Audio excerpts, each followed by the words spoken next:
Okay, so let's start, guys. The mic, I think the mic is working. So good afternoon, everybody. Let's start. So last time I explained stack. So what is, and I want to finish it today. So first of all, what is a stack? What is stack? What means stack? Very simple. As I told you before, stack, we're going to take apart. We have already used memory before, right? All the time we use memory, right? The way we used memory before, it was random access. That means you can read any location. There is no specific way to read or write. You can read just you need a pointer, for example, R0 or whatever. You have to store the address in this pointer and then you use brackets. That's what we did, right? So that's what we call a random access. Stack still it is a memory. Yeah. So I'm gonna take a part of the memory. I'm gonna say this is a stack. I'm gonna use it as a stack. Okay. So stack is a memory, but the way I'm gonna store or retrieve data from the stack is not gonna be random, or it's not gonna be, you cannot read any location. Okay. So still it is a memory, but we are gonna read this memory in a certain way. Okay. And I told you here, and the way you are going to do it, it's like last in, first output. So the last data you write is the first data you read, okay? And actually, this idea is similar to if you have a stack of plates. So if you have a plate like this one, so if you want to assume every plate here is like one byte, one word, some information, okay? Byte, word, whatever, okay? And now, so if you want to take one plate, so I have to take this one, the one that's at the top, okay? If you want to add one plate, so it has to be here, okay? So there is only one point. I have to read from this point. I have to write to this point, right? You cannot take any other plates, okay? You only take the one that's at the top, okay? And I told you, so the top here is actually stored in a special register. We call it a stack pointer. So we have a special register. This register is called the stack pointer. So this stack pointer actually should store the address of the top. Is that okay? That means if I want to add, so I have to update the stack pointer and I have to add. If I want to read, so I have to read also, and always stack pointer should be updated. Every time you read or write, you are going to have a new top. So the stack pointer should be updated, okay? And as I told you before, we don't say read or write. It is read. It's actually reading and writing. It's memory. We read from memory, write to the memory. But for stack, we use special terms. So we use push and pop. Push when you write.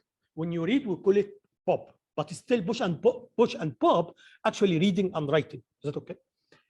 And I told you here is the way in processors or in our processor, the way it is done is that the stack is going to grow towards the low address. Okay. So if the stack, if this is the top of the stack, every time you push, it's going to grow this way. Every time you pop, it's going to shrink this way. That's how they made it. Okay. I told you in some processors, actually, it is the opposite, but it doesn't matter. It's just implementation, but the concept is the same. So in some processor, we actually, if the stack pointer is here, it's going to grow this way. Okay. Again, it just doesn't matter. It's a concept is the same. Okay. So, but this is how it works here. Okay. And I took, for example, here, and we have two instructions. One is called push, and the other one is called pop. So, for example, if I say push and then you open braces R0. Okay, what it means? It means I want to copy this like a plate. I want to put this plate on the top of the stack. So I want to copy the content of R0. I want to store it at the top. So for example, if R0 here is storing number 370, okay, and the stack is this way, stack pointer is here. Okay, so what's going to happen? Sorry, should be here. It's confusing because the top, this is the top here. So usually it's the top here, but it's actually the top here because we're going to go this way. Anyway, so here we're going to store 370. So what's going to happen? We're going to add 370, and then we're going to move the stack pointer this way. Okay, this is what's going to push is done. So actually, when how push is executed, actually push is going to do two things. Number one, if the stack pointer is here, it's gonna subtract 4 to point at the new location. Stack pointer is here, okay? Stack pointer is pointing at the top of the stack. This is the top of the stack, okay? Assuming this is the top of the stack, okay? Stack pointer is here, okay? Now I wanna add one word. So stack pointer has to be incremented by 4. Decremented by 4. That's true. So it has to be decremented by 4 in order to point at a new location. And then after that, you write, as you see here. So 2 steps, okay? If you wanna read what's gonna happen, what this one means? It means I wanna read the information at the top of the stack and to store it in R1. I want to read the word at the top of the stack and put it in R1. So the way I'm going to do it, as you see here, so I'm gonna read the word from the location pointed by SP. This is the meaning of this one. The location pointed by SP. Is that okay? And to store this word in R1. Okay. And then because now stack pointer was here. Okay. So I'm going to read this one. Okay. This for location. It's a word. Okay. Now, so I'm going to read this one. And now I have to update the stack pointer, right? Because I already took one information, so I have to update it. So stack pointer is gonna come to here, and now our stack is gonna be this one. Okay, guys, is that clear? Any questions? Okay. Also, I told you last time here you can put here one register, or you can actually put more than one register. Okay, as you see here. So as you see here, guys, we can say, for example, push R6, R7, R8. Okay, how this one is gonna work? That means you wanna push three registers. So what's gonna happen? This one is actually gonna equivalent to this one, but instead of writing 3 instruction, I'm gonna write only one instruction. Is that okay? And I told you there is something very important here. The order does not matter. The order does not matter. So if you say R6, R7, R8. It's going to be the same like R8, R7, it doesn't matter. What happens here, always the one that has the highest number is going to be pushed first, regardless of its order. Is that okay? As you see here. So if I put R8 here, or it doesn't matter. So all the time, automatically, the one that has the highest order is going to be pushed first. Is that okay? It's the same thing when you pop. However, in pop, what I'm going to pop is actually the first data I'm going to read. I'm going to put it in the smallest address, and they did it for a reason. Again, let me clarify this. What I'm saying is that here, so what this one is going to do first. So this one is going to read 3 words. It's going to read 3 words, and it's going to store them in these 3 registers. Is that okay? Again, the order doesn't matter. Always the first one I'm gonna pop is gonna go to the smallest number, then this one, and then this one. Always this one is gonna go to the highest number. Is that okay? So why they made it this way? I'm gonna tell you why. Because look here, guys, if you push R6, R7, R8, and then I'm gonna pop R6, R7, R8, even or I'm gonna pop this one, doesn't matter. The order doesn't matter. If I do that, so actually what you did, you pushed this way, and it's gonna pop this way. So what you can see here, look at the order. I pushed R8, then R7, and then R6. When I pop, I'm gonna pop R6 first, then R7, then R8. Again, it's not clear why they made this way. They made this way so that if I push some registers and I pop them back, every register is gonna take its own value. There is no, you got what I'm saying? So for example, as you see here, why? Because here, guys, you push R8, and then on top of that you put R7, and then you put R6. So what is the top now? R6. So I'm gonna take the top, I'm gonna put it on R6. Next one to R7, next one R8. So they made it this way. When you push, I'm gonna put the highest number first. When I pop, I'm gonna put the smallest number first. And they made this way so that if you push registers and you pull them back, so every register is gonna take its own value. Okay, but what is the point? You are telling me you have 3 registers. You are gonna store the values in a stack, and then you are gonna get the values back. Yeah, this is actually one of the ways we use a stack. Okay, I'm gonna clarify. Okay, look here, guys. First of all, we don't have many registers. Is that okay? what if for some reason I wanna use registers R6, R7, R8 to do something, okay? However, I need their values. I need their values, but later in the program, I want to use their these values. You get what I'm saying? So so if you have a situation like that, the easy way to handle it is you can just push the register with the values of the register, keep their values in stack, and then it changes the registers. And then when you need their values back, you can pop it back. You got what I'm saying? Again, I think you will see it, I'm explaining here in details, but in order to do that, guys, as you see here, the order has to be opposite. So if I push R8, R7, R6, if you want every register to take its initial value, you have to change the order here, R6, R7, R8. And that's because the stack is last in, first out. Okay, any questions? Here I just give you an example, numerical example here to see how everything works, how push and pop works. I think I explained it last time. Yeah, that's what I'm talking about. Look here, guys. Assume register 4 is storing a number. Register 5 is storing a number. Register 6 is storing a number. Is that okay? So we have register 4, 5, 6. Every register is storing a number. That's okay. Now I wanna use these registers. I want to use them, okay? But I need these values later. So later I need these values, okay? As I told you, what I have to do is that you need to push them. And now after you push them, you can just use them, now you can change R4, R5, R6, you can change them. And then when you need the initial value back, you can pop them so that everyone is going to take the initial value back, okay? And again, to do that, here it doesn't matter. The order here doesn't matter, as I told you. However, if you want to use individual instructions like this one, what matters here is that the order should be opposite, reverse order. So if you push R6, then R5, R4, so when you pop, I have to pop R4 first, then 5, then 6. If you do that, every register is going to take its initial value back. Any questions? This is one of the uses of the stack. Yes. Stack pushes in. So, for instance, stack first thing's pushing it register 4 or no, the value, what is stored in register? Man, register is a hardware. This is a register, right? This hardware is storing a number.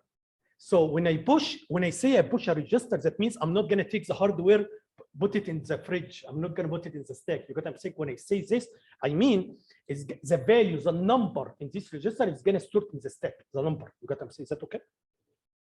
So maybe it's a little bit confusing, but yeah, when I say here you push R4, that means the number of R4, the number is whatever the number here by accident, 4, 5, 6, but whatever is stored in R4, it is stored in the stack. Okay, guys? Yeah, sure. Yeah, sure. So let's say you push in R4, R5. Yes. And then you pop out R5, R6, R7. Yes. Well, R5, R6, R7. Okay. Look in the next example, I'm gonna clarify it. Okay, look here. If I push R1, then I push R2. Then I pop R1 and then I pop R2. Okay. How this would be different if I pop R2 and then I pop R1. Okay, I can give you short answer now before I give you details. The short answer is if you reverse the order. So here you push 1 and then 2. If I reverse the order in the pop, if I make 2 and then 1, if you reverse the order, every register is going to take its own initial value, no change. Is that okay? However, as you see right now, as I'm explaining here, in case of two registers, if I use the same order, as you see here, R1, R2, R1, R2, the same order, R1, R2, R1, R2. Actually, what you are getting, as you will see right now, is going to be swept. So this numerical example, you will understand very well. And again, this is because the stack is last in, first out. Okay, so here I give you numerical example to understand better, but it's just very simple. Let's think about it. When you push R1, so I'm going to store the value of R1. Okay, and this is the top of the stack. When you push R2, so I'm going to store the value of R2, and this is the new top of the stack. Is that okay? And then now, when you pop here, so I'm going to take the top of the stack, which is R2. You are going to put it in R1. And then after that, you are going to take R1, put it in R2. You got it? Again, because the stack is last in, first out. You got what I'm saying? I know a little bit confusing, but the stack is last in, first out. Okay? And in order to understand it very well, I have a numerical example here. Okay, you should understand very well. So here I'm assuming in this numerical example, guys, as you see, assuming R1 is storing this number, R2 is storing this number, and the stack pointer is here. This is the top of the stack. Stack pointer is here. Is that okay? Now I'm gonna push R1. Yeah. So when actually you push R1, so actually the stack pointer is gonna come here to this address. Is that okay? And then I'm gonna store the value of R1 as you see here. So this is R1. By the way, just to make it simple, every location here is actually 4 location, 4 bytes. Just to make it simple, here we store in every. Addresses are incremented by 4. Okay. So here in every location we store 4 bytes. So just to make it simple. Okay. So now the stack pointer now is here, and I already stored the value of R1 first. So this is R1. Okay. Now the second push here, the second push. So again, the stack pointer now is here, and I'm going to store R2. So as you see here, R2 is stored first, R2 here in the top, and then next R1. Is that okay? Now I'm gonna pop. So I'm gonna take this value, I'm gonna put it here in R1, as you see here. Okay, and now the stack is shrinking. So every time you grow this way and you shrink, every time you pop, you actually shrink this way. So anyway, so I'm gonna take the top of the stack, I'm gonna store it in R1. Okay, then I'm going to take the top of the stack, I'm going to do it in R2. So if you compare these two numbers with the initial number we have, you find we swapped. Okay. This can work well for 2, right? But if more than 2, I don't think it's going to be swapped. I'm not sure. You can think about it. So I give you only for 2. If it is more than 2, if, for example, if you do R1, R2, R3, then I'm going to do R3, R2, R1. Yeah, no, sorry, I said the same order. If you wanna swap, it's gonna be the same. So R1, R2, R3. Let's see what's gonna happen. So now here you are gonna store R1, then R2, then R3. So your stack is here. So after you push all of them, this is how the stack looks like. Is that okay? When I pop, what's gonna happen? R3 is gonna go to R1. R2 is gonna go to R2. R1 is gonna go to R3. So it's not gonna anyway. So what I want to say is that swap works only for 2. If you have 2, if you want to swap, works only for 2. Okay. So now conclusion here. What I want to say, it's also here. So so here, this is, I told you, if you want to do swap, you have to use push this way. However, if you do this way, push and pop this way, this one is not going to do swap. Okay, because here order doesn't matter. Anyway, this one is gonna push the highest one, R2 first, and then R1. And this one is gonna take R1 first and then R2. You got what I'm saying? So the order doesn't matter for sure. So you should not, this one is not gonna do swap. Okay, because it's gonna be the same order for push, it's gonna be the same order for pop. Okay. So anyway, so if you wanna do swap, you have to use individual instruction this way. Or you can do something else like this one. So you can push R1, R2, and then when you pop R2 first and then R1. Or you can push R1 first, R2, and then when you pop R1 and 2 this one. So all of them should be the same. Any questions? How can you use a stack? So now let me summarize what I said. Very simple. What I said, a stack is a part of the memory. I'm going to take a part of the memory. I'm going to use it to store data. And the way I'm going to store data by push and pop is actually last in, first out. Until now, listen to me. Until now, it doesn't look the stack is important because all what you told us, I can use a stack just for a swap. Okay, I can do swap in a different way. I agree. Also, you told us if I wanna use R0, okay, so I can store the value of R0, I change R0 and then get it back. Okay, but I can do it in a different way, right? So yes, until now it doesn't look like it's important. I agree. However, this is the most important use of stack. Okay. As you will see right now, stacks are used to implement subroutines. Without stack, we cannot have subroutines. We cannot make subroutines. This is the main reason or the most important use of stack. Stacks are used to implement subroutines. Okay. Why? Okay, I'm going to give you short details, but I can give you short answer now. I can give you something quickly. Okay.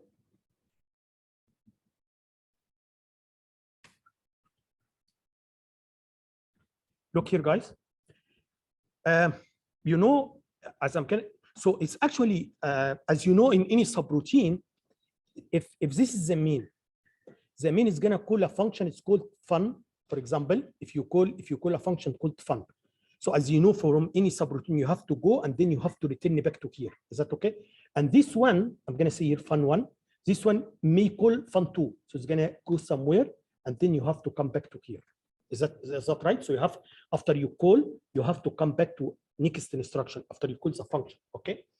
And as you will see now in details, I just want to give you a short answer now, but I'm going to give you in details now. So that means before I branch to, because this is branching. If you are here and then you come to here. So actually this is branching. This is similar to the branch I explained to you before. However, in addition to branching, I have to store the return address.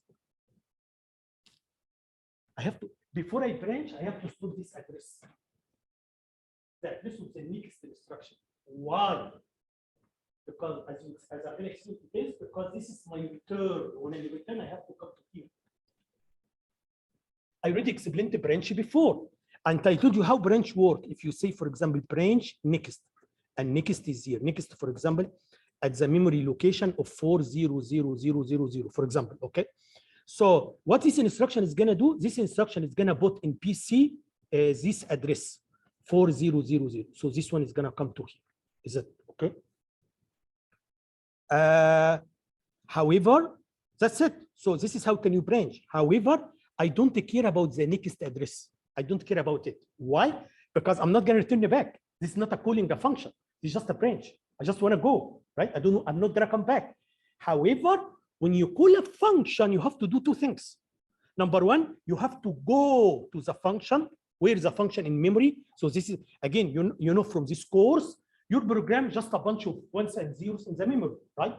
So if your function starts from here and I am here, so actually I need to branch to here, okay? Not only that, if you call a function, I have to also I have to keep or have to store the next address, because when I return, I have to return this address. This text is going to help me to do that. Now I'm going to give you details. Okay. Any questions?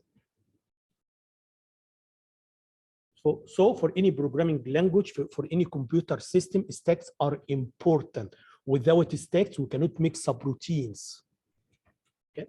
So anyway, also stacks are going to be used to have to pass some argument, pass some parameter to the subroutine. Anyway, so let's go to the last part here in this chapter.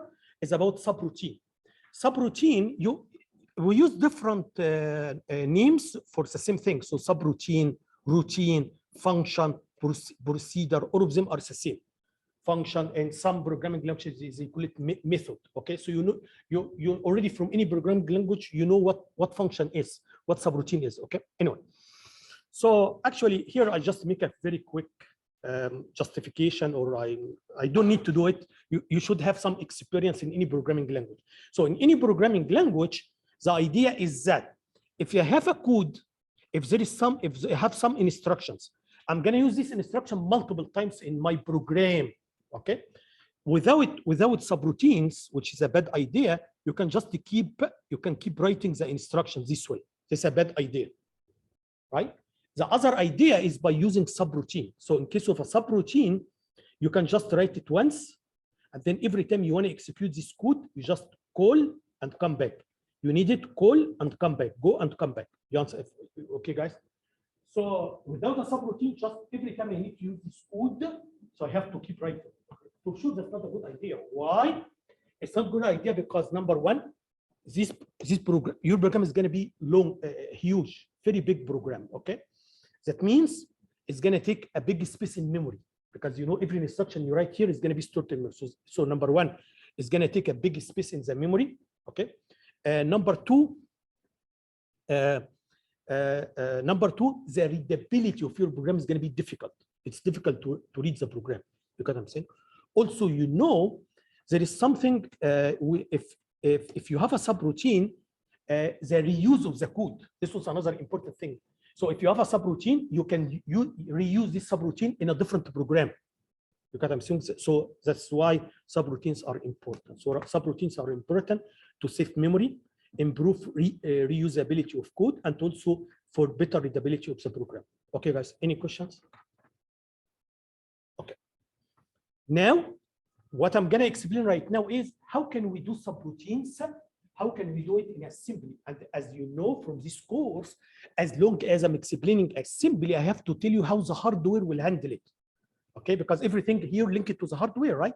So how the hardware is gonna implement the subroutine. Okay. So in order to do that, I have to tell you, number one, for any programming language, if I want to explain subroutines, I have to tell you, number one, how I need a mechanism to call a subroutine. I need a way or mechanism to return back. I need a mechanism to base some parameters. Sometimes you need to base data. Okay, you need a mechanism to return some value from the subroutine. Is that okay? Another thing I'm gonna explain today is how can we preserve the running environment of the caller. So forget it for now, but this is also something very important I'm gonna explain. Any question, guys? Okay, so the way we have also a special register. I told you in the beginning of this course, we have a register called stack pointer, but I didn't give you details because I told you when the time comes, which is today and last lecture, I'm going to explain in details why you need the stack pointer. So now you understand a stack pointer is a pointer to the top of the stack. Okay, it's exactly the same thing like PC. Program counter also is a pointer to the current instruction or the next executed instruction. Okay, so also there was one of the registers, link register, LR, link register. Okay, so actually we are going to use this special purpose register. We are going to use it to store the return address. Again, what do you mean by the return? When you call a function, I need two addresses. Number one, the address where you want to go, which location you want to go to. Okay. Number two, also I need the return address, the next instruction.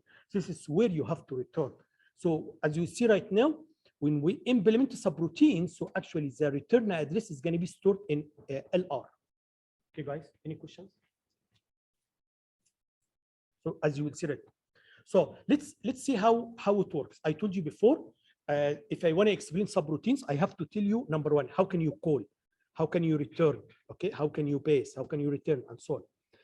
How can you return some values? Okay, but anyway, so now I'm going to tell you how can you call a subroutine. You remember also in branch instruction, I told you we have, this is B next.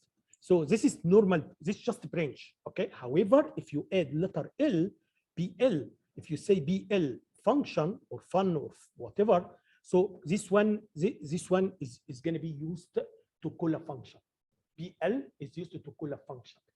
And B without L, this one is going to be only branch. Okay. Why? Because actually this one is going to do two things. One thing is similar to this one. One of them is similar to this one, that PC should equal the address of the function where you want to go. Okay. But before changing BC, I have to store BC in LR. Okay. That's it. So again, what this instruction is going to do, as you will see here in the numerical example, I give you numerical example to understand it better. However, I'm telling you, this instruction will do two things. This one. Number one, LR equal next address. It's going to store the next address in LR. Is that okay? Because I'm going to need it when I return. This is where I have to return. This return address. Number two, BC should equal the beginning address of the subroutine. Okay.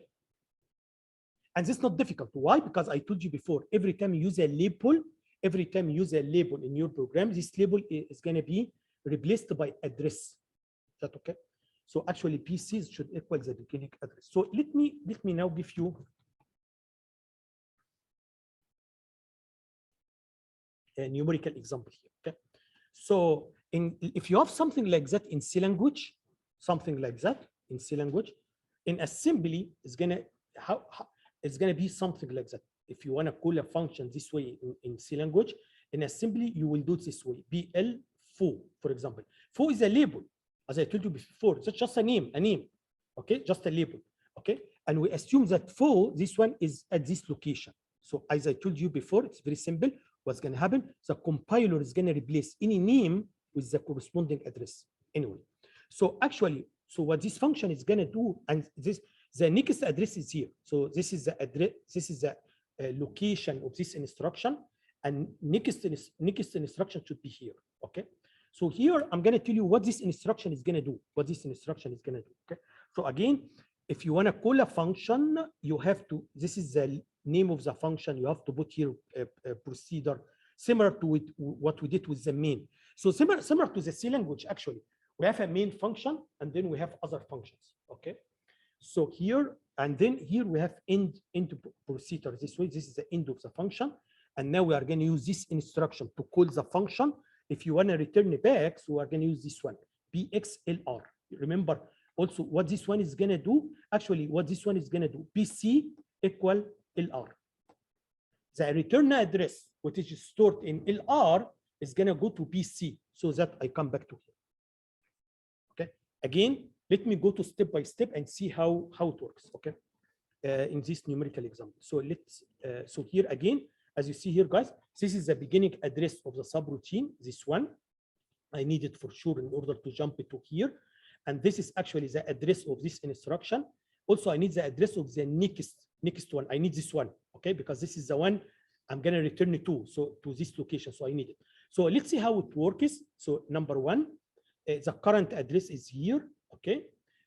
So what this instruction, as you see here, is going to store the next address, which is this one. It's going to store it in LR automatically. That's what this instruction is going to do. So number one, the next instruction is going to be stored in LR. Number two, in order to jump to here, also this instruction is going to store the beginning address, which is actually the name here. The beginning address is going to put it in PC. So this instruction is going to do two things. Number one, it's going to store this address in LR. Why? Because I'm going to need it later when I want to return. Okay. And then in order to jump, so this one is going to store the address, this address in PC, as you see it. Okay. After that, I'm going to come to here to execute the function. So we are going to jump it to here. Okay. Okay. Now, once you come to here, so I'm going to execute the instruction here in the subroutine until you come to here. Once I come to the end, this is the end. Now I want to return it to here. So how can you return? Again, you can say bxlr, this instruction. So this instruction is going to store blr, which is this address, the return address, is going to put it in PC to come back to here. Any question? So I explained how can you call a function, how the hardware will handle it, right? What registers we need, how can you return it back, and so on. Great. Okay, again, this is a very simple way to do it. However, I'm gonna complicate it a little bit more because we have some problems here. I just made it very simple in the beginning, okay? But it's not gonna work all the time this way. There are some problems we need to address, okay? But let's make it simple. So now what I said, if you wanna call a function, just use this one. If you wanna return, just put this one, okay? But there are some risks here. The first risk is, or it's not going to work in this case. What if this function is going to call another function? If this function calls another function, so this call is going to write to LR. We have only one LR, so I'm going to lose this return. You got what I'm saying? That's a problem. How can we handle it? That's what I'm going to explain right now. we have another problem. So anyway, so let I give you just a simple example now. Now I'm gonna give more other things. Okay. One of the problems also we have here, how can you preserve runtime environment? Okay, what this means? I'm gonna tell you simply what it is. Okay. This program is a caller function. Okay. This caller function, it can be the main function, or it can be any other function.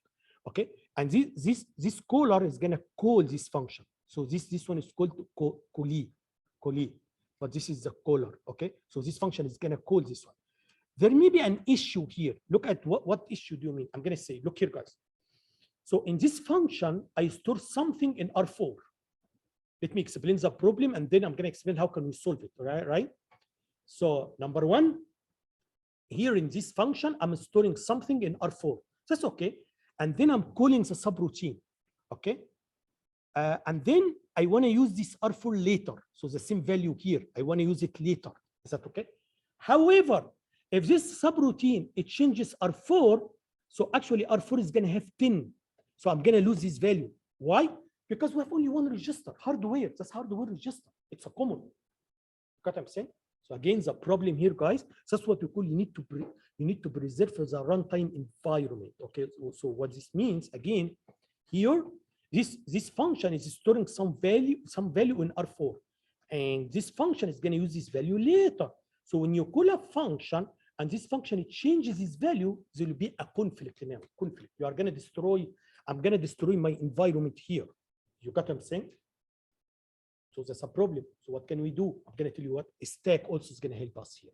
Okay, I'm going to tell you how. So that's a problem. How can you avoid this problem?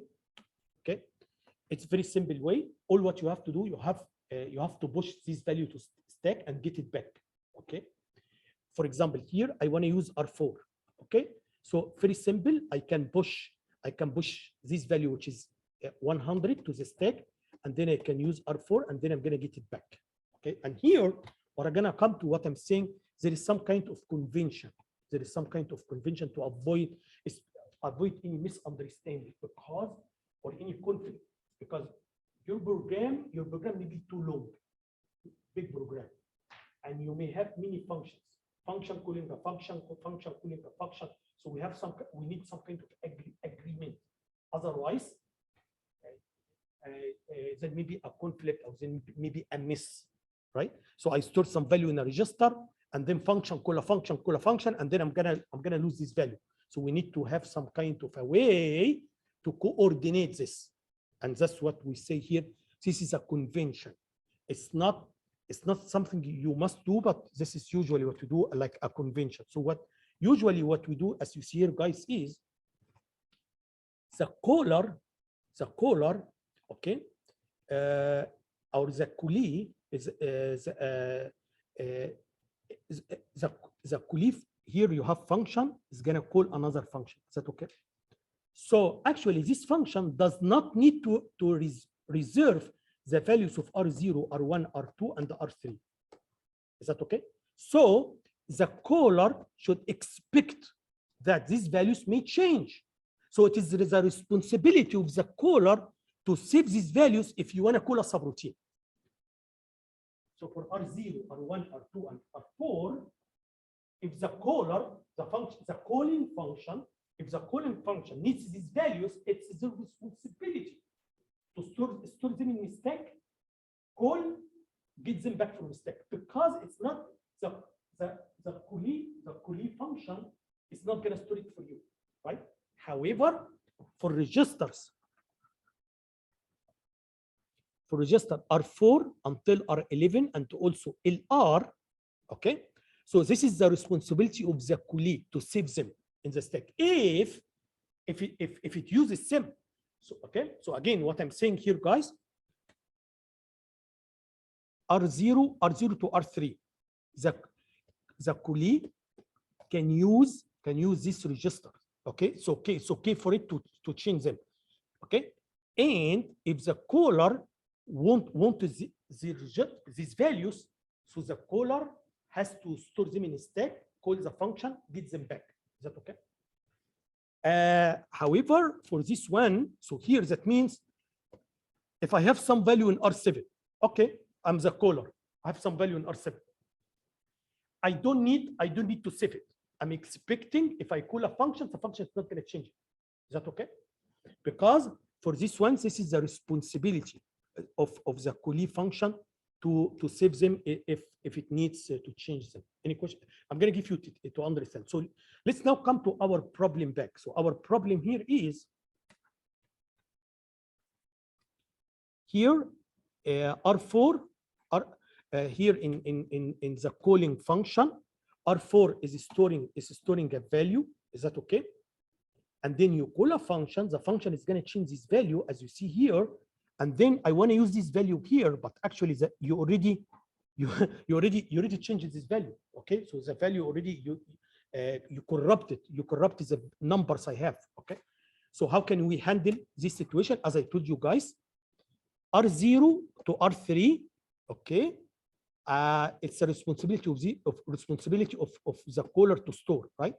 However, because this one is R4, so actually here the callee, because before I use R4, I have to push it to the stack, and then before I return, I have to pop it back. Is that okay? Again, let me make it simple. Very simple. What I'm saying is that if you have some registers, and I want to preserve their values, as I explained in the stack, you have to push and pop. Is that okay?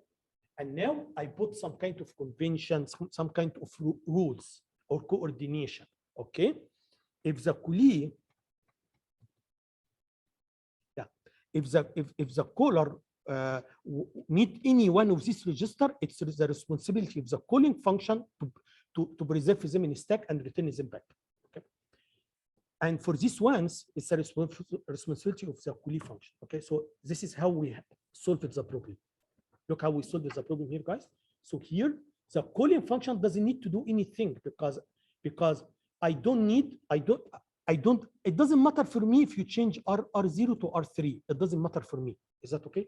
To change R0 to R3. Is that okay?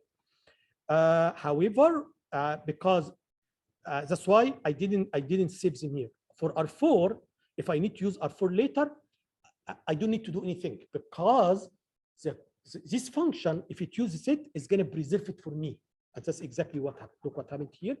Before you overwrite R4, I have to push first, and then I have to pop it back so that I'm going to get the initial value back. So that's what I mean. You need to preserve the runtime environment. So here, runtime environment for this one. Any questions? This is one problem. There is another problem, as I told you before. What if it's somehow related to this one? What if I am here, when you come from here to here, so LR should equal the return address to here. So equals the return address to here. Is that okay? Okay. However, what happens if you are here and then you call another function? As I told you before, when you call another function, so you are gonna put the return address, which is here, you are gonna put it in LR. So I'm gonna lose the old value, because now I need two return addresses, one return from here to here and one from here to here. That okay? So let's see how can we also, it's somehow related. So that's what I'm explaining here. Look here, guys. So here we have BL4, as you see here. So we are gonna here and then we are gonna jump it here. That's okay. And then you are gonna call another function here, BL bar. So we are gonna call another function. So what this function is gonna do, if you do this program is gonna crash. 100% is gonna crash. It's not gonna work. Why? Simply because what happened is that when I move to here, LR is storing the return one. I'm going to call it return one, which is here, the return address one here, return one. Okay. And then when I came to here and I call this function, so actually this instruction is going to store return two to here, which is this address, return two. So that when I come here, I'm going to come to here. What about return one, which I need it here? You lost it. You got what I'm saying? So, and this is related to the previous one because I told you here, it's the responsibility of the callee to store LR. If you are going to change LR, so you have to save it. And that's what we're going to do right now. So the solution very simple solution to this problem, similar to what we did to R4. I'm going to do it like now for LR as well. So this is the response. I need to do it here, but actually I don't need to do it here because this instruction is not going to, this function is not going to change LR. So I don't need to do it here, right? Again, very simple. So there are, if the coolie is going to change any one of this one, it has to save it in the stack. Okay, that's what I'm going to show you here. So in order to solve this problem, as you see here, guys, when you call this function here, okay, because I'm going to call another function, so now you have to push, and also because I'm going to use R4, and this one is going to use LR, and it's my responsibility to save R4 and LR, so I'm going to push their initial value here, and before I come back, I'm going to get them back here. Okay. When I come to here, I don't need to save anything here because I'm not gonna change LR, right? Unless if you want to call another function, you need to do it. Is that clear, guys? I'm gonna give you some numerical example here by numbers to understand better, but the idea is clear. Okay. So the way you can do it, you can simply, as I said here, you can say push and then you say pop. You can do this way. The order again doesn't matter. We have here, and then after, so actually, I'm saying you can do it in this one is okay, but you can do it in a different way. So instead of saying it this way, I can say, look what I'm going to do. I don't need this instruction. What I'm going to do, I'm going to say pop R4 PC. So when I get R4, I'm going to store it in R4. When I get LR, the value of LR, which is the return address, directly is going to go to PC. And because it's in PC, so I'm going to come back. Anyway, if you don't understand, that's okay. But let me make it simple. So here what I did, here I'm going to store R4, and then I'm going to store LR, the return address. Oh, sorry. I'm going to get the initial value for R4 and LR. And this one, actually, what this instruction is going to do, PC equal LR. So what I'm saying, we can do it just in one step.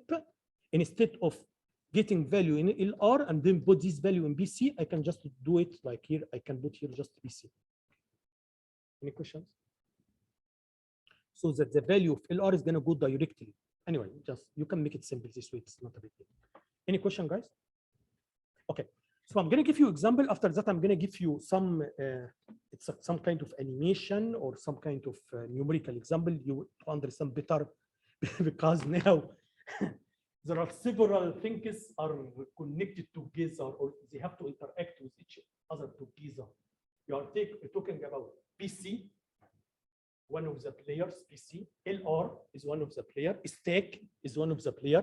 So how all of them are gonna interact together so that we can implement the subroutine safely. What do you mean by safely? I mean, if a subroutine call another subroutine, call another subroutine, call another subroutine, everything is gonna run smoothly, so that I'm going to return to the first function. Anyway, so I'm going to give you here an example. But before I show you this example, now, what if I want to pass? I told you one of the things you can for any function. So now, let me summarize what I said. What I said here again. For any subroutine, I have to tell you. For any subroutine, I need to explain how can you call, and that's very easy. I told you how can I call. Just BL and then the name of the function. That's it. How can you return? That's easy. In order to return BX, and then you have to put LR. That's okay. Also, I explained how can you preserve the running environment. Is that right? What this means? The coolie, the coolie is responsible to save this one. The caller is responsible to save this one. The coolie is responsible to save this one. That's it. And this one for sure LR. Okay.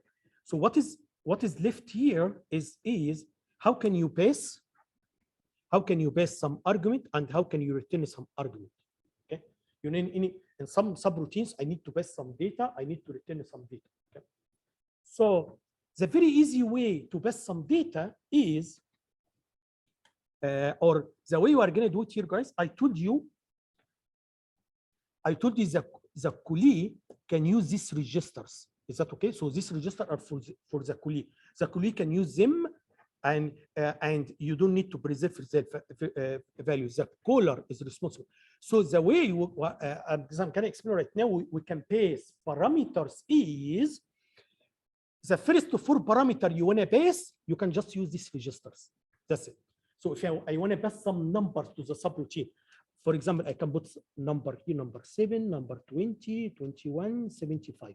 Is that okay? So for the first 4 parameters, you can just use this subroutine. And then the police is going to fix it. This is how can you pass. Same thing for return. If you wanna, if I put some values here, send to the subroutine is gonna do some computation, and then it's gonna return them in R0 or R1 or R2 or R3. Okay, depending on how much data you return. But if I return only one value, I just put it in R0. Is that okay? You need to ask me, what if I want to pass more? So here it's limited to 4. What if I want to pass more? That's what I'm going to explain by the end of this section. We can use a stack to do that. So again, if I want to pass up to 4, I can use this 4. More than 4, so I'm going to put them to the stack. And then this function is going to take them from the stack, as you will see later. But let's start with the easy case. The easy case is, if I want to pass some values to the subroutine, just I'm gonna before I call the subroutine, I'm gonna store them in the register R0 to R3 before I call the subroutine. Okay. Then the subroutine can take them from the registers, do the computation, and also can do the return in R0 to R4. That's what I'm. Yeah. So let's see this example. So in this example, what we want to do, as you see here, let's look at the C language first. As you see here in the C language, we have a function. This function is called sum2. This function takes 2 arguments, as you see here. Both of them are integer, and actually it returns integer. And actually, this is a very simple function. This function actually is going to add 2 numbers together. So as you see here, guys, as you see here, so when I call this function, I'm going to send two values. So I'm going to send the number 1, and also I'm going to send the number 2. This is a parameter I'm going to pass. This function should add them, as you see here, should add them together and return the summation. And the summation is going to go to T. So this is a very simple function. This function, I'm going to pass 2 numbers. It's going to do addition. It's going to return the addition. Very simple function, right? So how can you do it in assembly? Okay, in assembly, I'm going to decide to use, as I told you before, you have two parameters. So I'm going to use R0, and then I'm going to use R1, R0 and R1. Is that okay? So I'm going to pass these 2 numbers in R0 and R1. Is that okay? Number 2, the return is going to be in R0. So the function is going to put the summation in R0. So that's exactly what I did. Look here, guys. Very important. Before I call the function, I have to put the argument in R1. The second one, I have to put it in R0 and R1 before you call the function. So before I already know this function is expecting 2 numbers, one in R0 and another number in R1. So before you call the function, you have to put these 2 numbers here, as we did here. You have to put these 2 numbers in R0 and R1, and then you call the function after that. This is how we are going to call a function. Okay. If the function is expecting some numbers, you have to put them in register before you call the function. That's what I did. Okay. And then this function is going to do it's going to do the summation, and then it's going to return the summation in R0. So forget this one for now. Forget it for now. So that means after I call the function here, okay, so the addition is already in R0. So as you see here, I'm gonna I want to store the result in a memory location called T. That's what I did. So here I define, as you see here, guys, I define here a memory location. It's called T, as you see here. So again, what you see here, after, forget now the function. I have a function. I'm gonna base these 2 numbers of function. The function is gonna store the result in R0. Registers here like global variables. Register like a global variable. Everybody can access the same register. Okay. So all what I have to do after that, guys, I'm gonna store the summation in a memory location called T. That's what I did here. So I'm gonna store I'm gonna as you see here, I'm gonna store R0, which is summation in R1. Any questions? Again, why I'm focusing on this part? I'm focusing on this part because here I want to explain how can you pass? How can you get the return? Very simple. If you want to pass, just put the numbers in R0 R1. The return is going to be in R0. You just use it. Do whatever you want to do. Here in this case, I'm going to take R0, which has the return value. I'm going to store it in multiplication. That's okay. Now let's see how the. Is that okay before I move to explain? Before I explain how the function works. Okay. Now let's look at the function. So again, this is the main. This is the main, and then we have here a function here. Okay, and then you can add more functions if you need.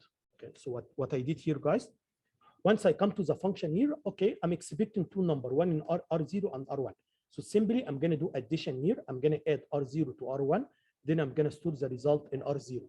Okay, and again, I don't need to, here. I'm going to change R0. Is that okay? Yes, it's okay. I don't need to preserve R0.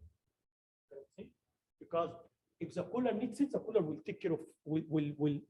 It's not the responsibility of the callee function to preserve it. Okay. Anyway, so here I'm gonna adjust it, and then I'm gonna return here.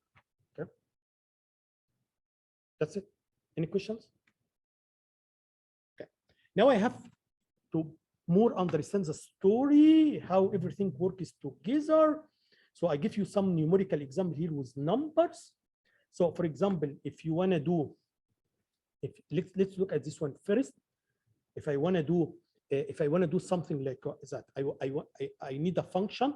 This I'm going to pass two numbers to the function x and y, and then the function is going to add the square value of each one, as you see. So here, this function I'm going to send x. So I have a function here, as you see, guys. In this function, I'm going to send x and y, two numbers. This function is going to calculate x squared plus y squared, and then it's going to return this value, x squared plus y squared. Is that okay? So let's see how can we do something like that in assembly, as you see. So in order to do this one in assembly here, as I told you, number one, here, this is a function. Function is here. This is how I call the function. And before I call the function, I'm going to put the first argument in R0, the second one in R1. Is that okay? And then after that, so here I'm assuming R0 is actually X. I'm here, or what the other way. X actually is R0, Y actually is R1, and I want Z to be actually R2. Okay. So what I'm going to do right now, as you see here, I'm going to put number 3 in R0, number 4 in R1. I'm going to call the function. The function is going to return in R0. So R0 should equal R0 squared plus R1 squared. Okay, that's what the function is going to do. And because I want to store the result in Z, so I'm going to store here this one in R2. Okay, let's see how the function works. Very simple, as you see here, guys. So here I'm going to take the first number R0 times R0. I'm going to store it in R2. That's okay. So here I square the first number, and then I'm going to square the second number, R1. So I'm going to square R0, I'm going to square R1, store it in R3. And then I'm going to add R2 plus R3, store the result in R2. So now the result is in R2. However, I'm expecting that this function should return in R0. So that's why I have to put it in R0. Okay, guys? What I'm going to do right now is I'm going to show you how the hardware will execute. Hopefully you understand how everything works here. But I'm going to show in a numerical example how the register, okay, is stack. If we need a stack, in this example we don't need stack. There is no stack here. Okay, we don't need it. But in the next example we need stack. How LR, BC, stack in the next example, how they are interacted together so that they can implement functions. So let's see here. Yeah, that's what I'm saying. Yeah, so that's what I'm saying here. The first argument should be in R0. The second argument should be in R1. The return should be in R0, as you see here. So here, this is for sure, as you know from this course, This program actually is going to be written in locations in memory this way, in machine code. So this is your program. It's going to be just, it's going to take locations in memory this way. Is that okay? Written in machine code. Okay. So actually, yeah, this is the main. This part is the main. After the main, this is the function is here. Okay. They are going to be written next to each other. In the very beginning, this is the first address. This is the first address of your program. So in the very beginning, PC is here. PC is pointing to here. Okay. And then, as you see here, so we're going to execute the first instruction. This instruction is going to store number 3 in R0. Is that okay? Now, so that's what I'm doing right now. That's what you are doing in every lab. When I told you have to do simple step by step to understand how every instruction works. That's what I'm doing now. Okay. Now, PC is going to move to the next instruction as usually we do, and R1 is storing 4. Is that okay? After that, after executing this instruction, I'm gonna come to the calling when you call a subroutine this way. Is that okay? Using PL. And I told you before even I showed you what should happen now. 2 registers should change now. PC and LR. That's what's gonna happen now. So we need the return address, which is this one. This is very important for us. This one has to go to PC. Sorry, this one has to store it in LR. Okay. Also, I need the beginning address of which is SSQ. The beginning, I need this number as well. These 2 numbers are very important. The addresses are very important. So let's see what's going to happen now. Look. So what's going to happen now, guys? The first thing here, LR is going to point at the next instruction. Let me go back here. Look. This one is going to change PC and LR. So LR now is storing the next instruction. LR, this is return address. We call this one my return. This is where I have to return after I finish executing the instruction. And then PC should point at the beginning here. PC is pointing at the beginning here. Is that okay, guys? Okay. And then I'm gonna execute instruction starting from here. Okay. Let's see. So this instruction is gonna be actually here. R2 is equal R0 square. So actually, R0 is 3. So after execute this instruction, R2 should equal to 9. That's what I did here. So now I'm going to move to the next instruction. Next instruction is going to be R1 square stored in R3. So R1 square, I'm going to store it in R3. Okay. Then I'm going to move to the next instruction. Next instruction is going to actually add R2 plus R3 and store. It's already done. Yeah. So here you are going to add R2 plus R3, 9 plus 16. And to store the result in R2. That's exactly what happened here. Okay. Then next instruction is gonna store R2 to R0. Why? Because I'm expecting, because the return value is stored in R2, right? But I need it. You actually you can just anyway. So I did this way but actually you can just put here R0 and actually you don't need this one. Okay, so that. Anyway, but because make it somehow general, if the return address is in a different register, so I'm expecting it to be in R0, so I have to move it to R0. Now I'm gonna come to the return. As I told you before, what this function is gonna do? This function should return me to here. Okay, the instruction after you code the function. Is that okay? That is why.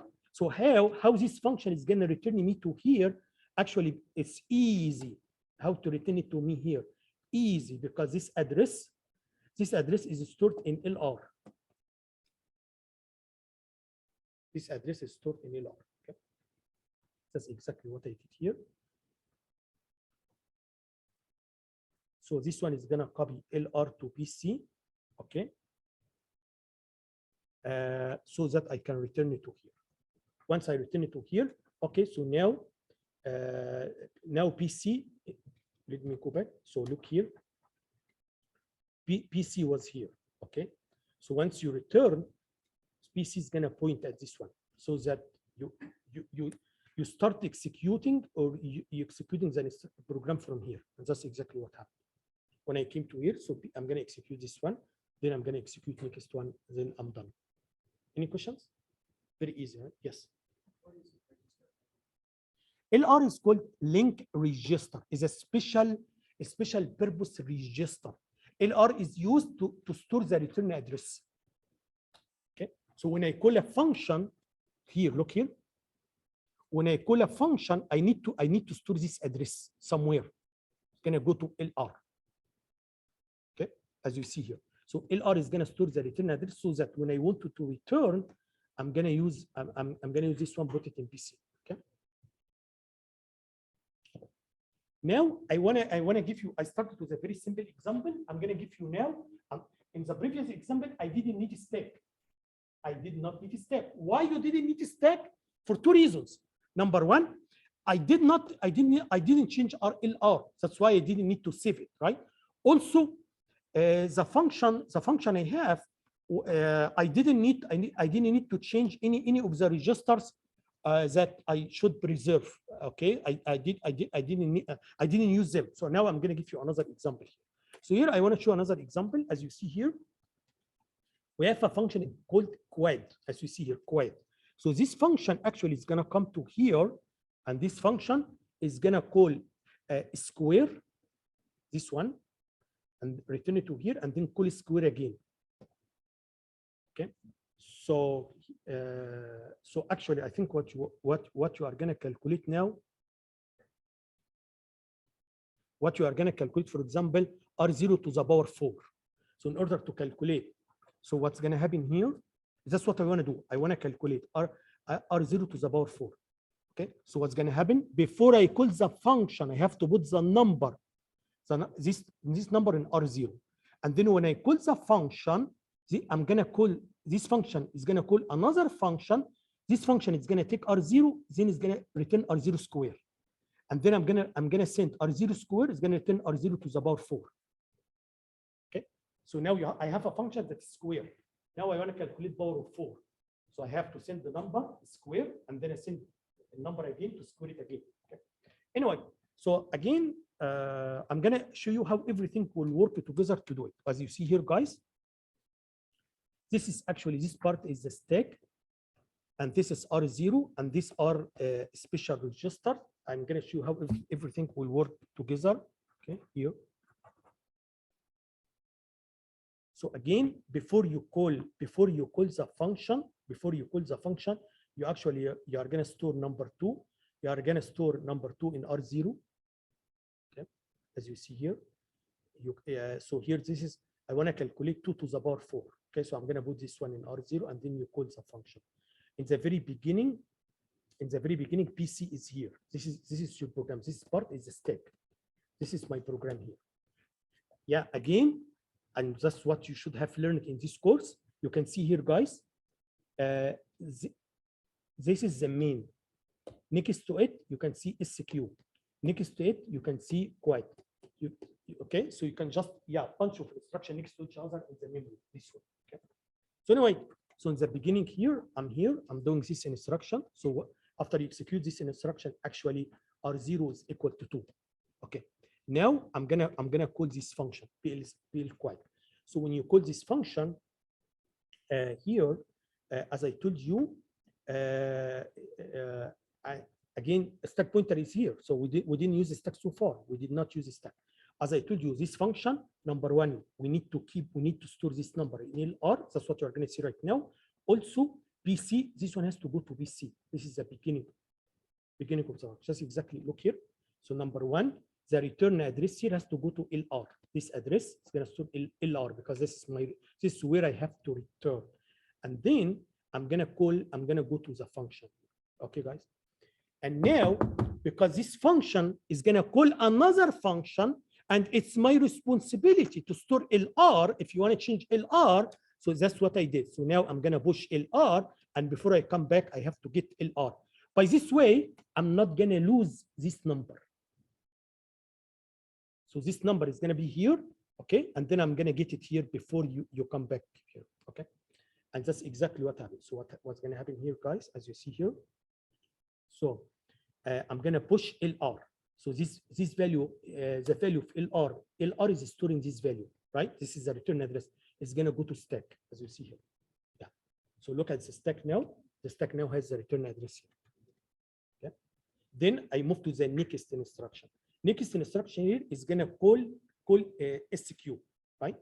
So again, what this instruction is going to do, again, similar to what happened before, PC has to come to here, and to also the return address, which is this one, has to go to LR. Very easy. Very interesting. So here you have LR, you have PC, you have stack pointer, you have stack. All of them are going to interact together so that we can implement subroutines. And subroutine can call another subroutine, you call out, and then you return from one, you go to another one, and everything will work perfectly. So anyway, so what happens now, as you see here, we are going to call this function.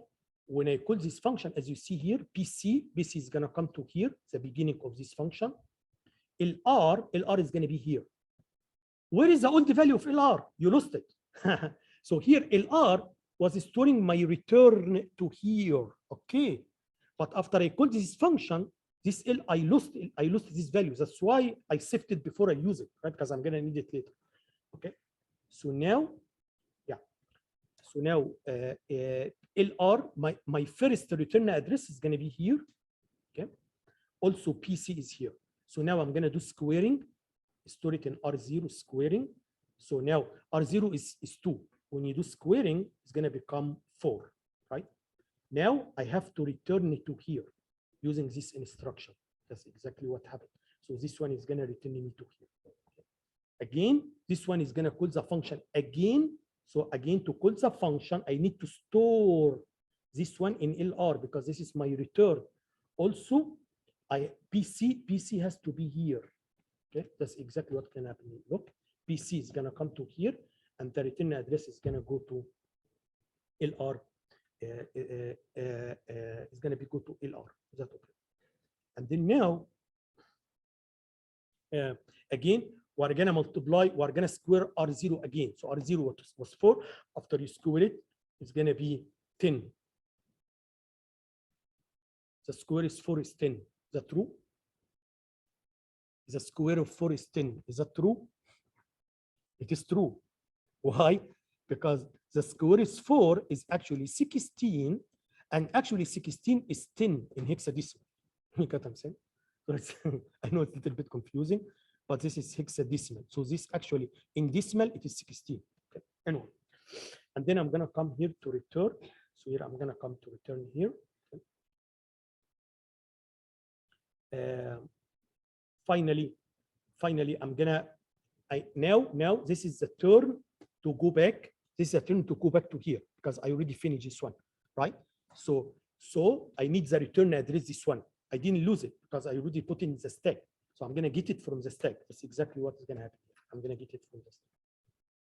So I'm gonna get it from the stack. I'm gonna put it in PC, so that we can come to here. Okay. Any questions?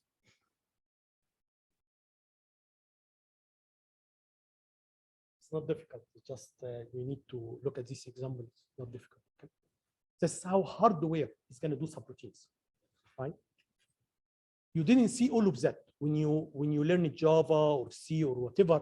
All these details were hidden for sure because it was high level. Now we are talking about low level programming language. You can see exactly how things are happening by the hardware. Yes. Okay. So anyway, now I want to talk. I told you before, if you want to pass parameters, the first 4 parameters you can pass them in R0, R1, R2, and R3. Any other parameters, if you want to pass more than 4, you can use a stack. Okay, that's what I'm going to explain right now. How can you do it? Very simple. So the way I'm going to do it, as you see here, I'm going to push them in the stack, and then you have to take them from the stack here. This is the argument. You have to take from the stack, and then I have to remove them after I return. I have to remove them from the stack. You get what I'm saying? So I'm going to put this stack. I'm going to put some argument in the stack. So subroutine is going to take them. When I come back, I need to clean the stack because I already, it's done already. You get what I'm saying? So now, as you see, I'm going to give you details, but the idea here, as you see here, guys, yeah, you need push to push parameters. Here, you need instruction to read them from stack, right? Also, after you call the function, you need to clean the stack. You need to remove them from stack. That okay? That's what I'm going to show how. So let's go through them one by one. Again, in this example, I want to pass 6 numbers. So as I told you, I can pass 4 numbers through R0 to R4. And that's what I did. As you see here, for example, I'm going to put here, I'm going to put 5 and 6. I'm going to put these 2 numbers in R0 and R1, and then I'm going to push them to the stack, as you see here. So I'm going to push these 2 numbers to the stack. Okay, these two numbers. Okay, and then I'm going to I'm going to put the numbers for R0, R1, R2, and R3. So these are 4 parameters here, and 2 parameters I already put them in the stack. Okay. Now let's come here to the subroutine. The subroutine, I can use R0. Just give me 1 second. I can use here R0. What this function has to do is just add these parameters together. So here, what I did, I'm going to add R0 plus R1, store the result in R0. Okay. So R0 should have the addition of the first 2 parameters, and then I'm going to add R2, and then I'm going to add R3. So now R0 is storing the summation of the first 4 parameters, R0, R1, R2, R3, right? So now I need to add also the 2 in the step. So what I did, this instruction is called load double. So what this instruction is going to do, actually, this is step point. It's going to read two values from the stack, store it in R1 and R2. 2 values from the stack. This one is going to read 2 values from the stack, put them in the location pointed without changing the stack. So this one is like peak. You remember last time someone asked me, how can you do peak? Okay, that's what I did. Here, using this one, I did peak. You get what I'm saying? Because you didn't change the stack point. Just I'm going to read 2 bytes from the stack, put it in R1. This instruction actually you read double. Actually, this instruction you can write 2 instructions instead of this one. I think I'm explaining here somewhere. Yeah. So instead of writing, you can just write it like two instructions. 1 word, normal load. So you can use normal load, but you can use 2 instructions. Anyway, so after you do that, so now I'm going to get 2 numbers. I'm going to put them in R1 and R2, and then I'm going to add R1 to the summation, R2 the summation, and then once you come back, you have to clean the stack. How can you clean the stack? This is the last thing I'm going to say. How can you clean the stack? You can clean the stack. You already added 2 words. So so the stack was here, and then then you added here 8 bytes, 2 words, right? When you push these values, I'm sorry, when you push these 2 values, you actually added. So the stack was here. So now I want to return the stack to here. Okay, that's what I did. So by adding, one way to do it, you can just add 4 to the stack pointer. Okay. So yeah, originally the stack pointer was here. After I add the parameter here, I can return it back. By this way, I clean the stack. Okay. Any questions? Anyway, tomorrow we're gonna have a test. The test is we're not gonna have anything until related to stack or functions. So it's going to cover chapter 1, chapter 2, except what I explained. For sure, it's not fair to ask you what I explained today, or even last time. It's a stack. Okay, so it's going to have everything except chapter 1 and chapter 2, except these 2 sections. It's not going to be. So it's going to be up to here. Is that okay? Also, we're going to have a lecture in the beginning for 1 hour. Okay. Thanks. So I almost finished. Just a very few slides are I posted chapter 3. I just want to make sure you receive my email. Starting from chapter 3, we are not going to use the simulator anymore. We are going to use the board. So I want to make sure you have. So starting from next week, we're going to start using the actual processor, actual board. Is that okay? So make sure you have to take your board. For every group, you should work in groups of 2. For every group, you should have check out 1 board. Is that okay?